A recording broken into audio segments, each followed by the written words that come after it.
अस्सलाम वालेकुम नाज़रीन, आप देख रहे हैं ट्रांसपोर्ट न्यूज़ 24.com और मैं हूं अब्दुल वहाब। ये एक बुजुर्ग मौजूद है, इनसे बात करते हैं। क्या हाल है आपके? ठीक है आप? कहना अगे ना फर्क है जो इमरान खान आया। क्या हुआ है? मैं कहना जोड़ा जा बह इदा का गंदा बंदा जिंदगी च नहीं वेखना। क्यों? मैं कहना इदा का वेखना ही नहीं। इन्नियां हुकूमत आईयां पर इदा का चवल कोई नहीं आया। इन्हों बांदर बनया समझ क्या किया इमरान खान? मैं कहना मोटरवे ज्यादा साडे वास्ते ने। मेरी गल सुन, सड़क तो पार करना चलान जायज है। इधरों गड्डी जा रही है, परली साइड से इधरों रोक के जाके चलान कराना जायज है। कोई कुत्ता खांदे पे पन्नी पींदी भी कुत्ते चटते पे ना कोई सानू पुछदा। इधर गाड़ी रोक के उधर भज गया। कौन रोकता है? मोटरवे वाले।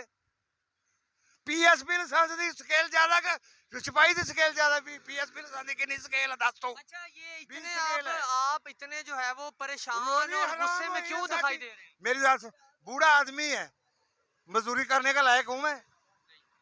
किस वजह से कर रहा हूं? गुजारा नहीं हो रहा। जे कोई चार ने खो लेंदे साडे कोलों तोड़ो ला के, कराची तो लैके लाहौर तक मलाई तो मोटरवे वाले ला लेंदे आ। गल्लां करदे। किस बात का चलान करते हैं? जे गड्डी हिलदी क्यों वा? तुसीं गल करन वाली मेरे तो कोल लै, मैं सिर चढ़ के मर जाऊं। शौबक नहीं, असीं तां बैठे आ। शौबक तां करनी असीं। पैसा जेब च कोई नहीं, फेरा लगदा कोई नहीं। क्या पैगाम देना चाहेंगे वजीर आजम साहब? मगरों ला दियो, साडे तो मगरों ला दियो, बस यही कहने असीं। ये जी बहुत नाराज नजर आ रहे हैं यहाँ पर दोस्त। साडी रोजी नहीं पूरी हुंदी। खुदा दी मैनू कसम है, घर बच्चियां दी रोजी नहीं पूरी हुंदी। घर दी बीमार पई आ, किथों डाका मार के ले आईए? जे लुट लईए मैं तुहाडे रंगे अगे लिया के दिंदे, बाबा जी तुसीं क्यों वारदात कीती? बिल्कुल जी, यहाँ पर जो है वो ड्राइवर हजरात काफी परेशान दिखाई दे रहे हैं और जान नूं दिल नहीं करदा भी घर चल जाइए, पैसा जेब च कराउण दी कसम कोई नहीं। मुंडे तनखावां तो गेड़े देण दे। इदां दी हुकूमत मैं वेखणी नहीं।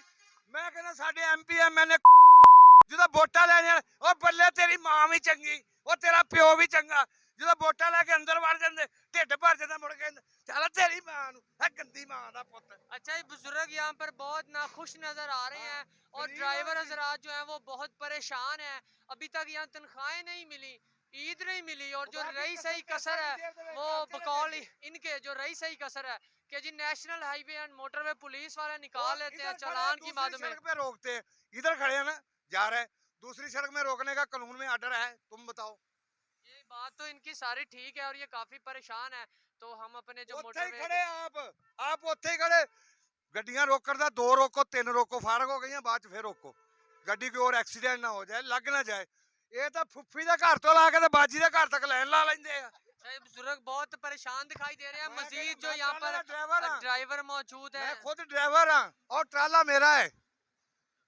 ਅਸੀਂ ਤਾਂ ਜ਼ਲੀਲ ਹੋਏ ਪਏ। ਮੈਂ ਕਹਿੰਦਾ ਖੁਦਾ ਚੁੱਕੇ ਹੋ ਜਾ ਮੁਲਕ ਦਾ। मजीद कुछ ड्राइवर हजरात मौजूद हैं, इनसे बात करते हैं। तनख्वाह नहीं मिले जी, ट्रांसपोर्टरों के खुद अपने खर्चे इतने ज्यादा हैं, हमें क्या दे रहे हैं? क्या खर्चे है ट्रांसपोर्ट? कभी डीजल के खर्चे हैं, कभी टायर नहीं है, कभी कुछ नहीं है, कभी ऐसे किराया नहीं मिला कि उधर से कोई चीज़ आएगी तो हमें देंगे।